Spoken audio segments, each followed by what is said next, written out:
A man, stranded in the Arctic for 3 years, urgently hacks at a bloodied surface with his tools, breaking it into pieces before sweeping them aside. He then raises a long pole and forcefully strikes the ground, quickly dislodging a perfectly white stone. Without hesitation, he tosses it aside and fills the hole with black soil. However, another white stone nearby catches his attention, as if he harbors deep hatred for it. He picks up his crowbar and begins smashing the stone with all his might. Suddenly, his watch alarm goes off, and he immediately abandons his unfinished work, grabbing his tools and heading towards the wreckage of a plane. Behind him, the letters SOS are prominently displayed, a sign he's been working on for 3 years. Day and night, he's dug into the icy ground to create this massive distress signal. The man then turns to check a trap he made, slowly pulling a red rope from an ice hole. But when he finds the end empty, he sighs in frustration. With no other choice, he picks up a stick and enlarges the hole's entrance, hoping to catch something next time. Just as he resigns himself to another day of hunger, something suddenly moves in the trap. Without wasting a second, he springs to his feet and pulls the red line out, revealing a live fish. He carefully slices off a piece of the fish and slowly chews it. But after countless days and nights of eating the same thing, it now tastes repulsive to him. After a quick, reluctant bite, the man picks up his signal transmitter. Desperate to survive, he braves the freezing cold, climbs to a mountaintop, and plants a metal frame into the ground. He then manually cranks the generator, hoping the weak signal he's sending out will catch the attention of rescue teams. But despite his efforts, the signal transmitter fails to work, as it has every day for the past 3 years. The man has become accustomed to this, yet he knows if rescue doesn't come soon, he will likely break down. Nearly 1,000 days have passed since he last spoke to another human being. Returning to the plane wreckage, he ends his day's work and prepares to rest. The Arctic's freezing temperatures have already claimed 2 of his toes, yet he refuses to give up hope.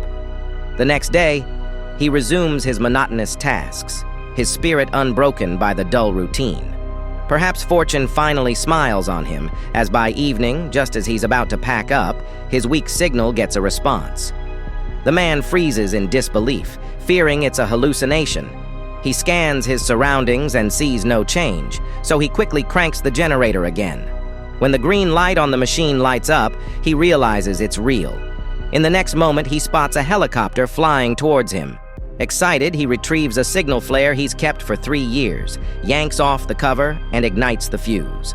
Holding it high above his head, he waves his arms and yells for help, the yellow smoke catching the helicopter's attention. It quickly spots him, and hope fills the man's heart as the aircraft approaches. But just as he's about to welcome salvation, his joy vanishes.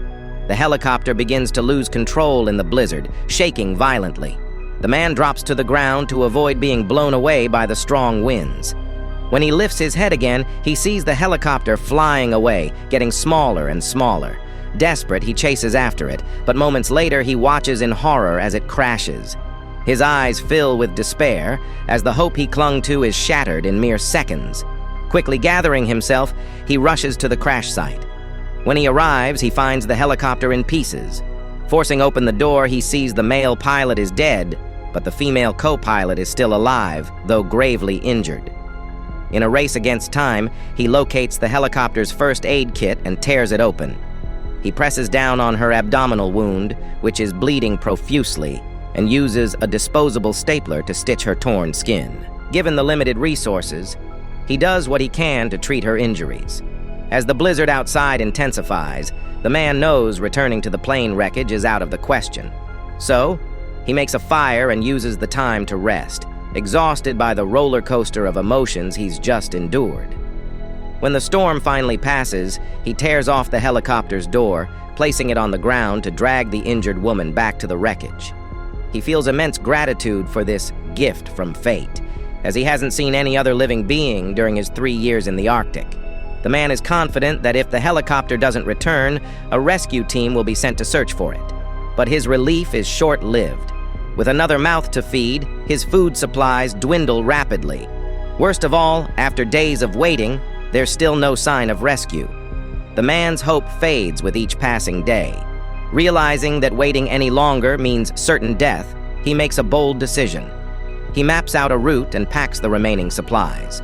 After a final glance at the plane that had been his home for 3 years, he leaves without looking back, dragging the woman along. But soon, disaster strikes. He steps on thin air and falls into a crevice, his lower body wedged tightly between rocks. Struggling, he braces against the nearby stones and tries to pull his leg free, but no matter how hard he pushes, it's like trying to move a mountain.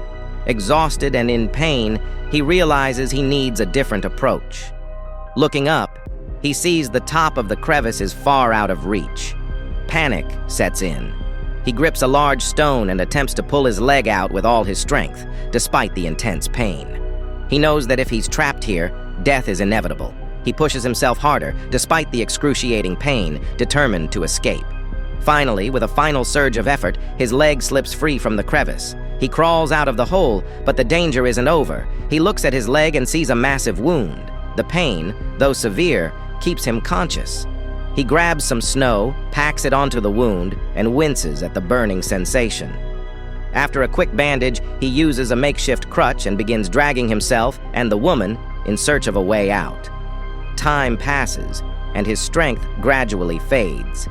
He knows his situation is hopeless, but before he dies, he wants to see the Arctic's beauty one last time. When he finally reaches a mountaintop, he's overwhelmed with emotion. He tries to ignite a flare to signal for help, but his weak voice is lost in the vast wilderness. In a final, desperate act, he sets his clothes on fire, hoping the flames will catch someone's attention. But no matter how hard he tries, the helicopter in the distance flies away, oblivious to his plight. As he watches it disappear, he collapses, knowing that without his clothing, the brutal cold will soon claim his life.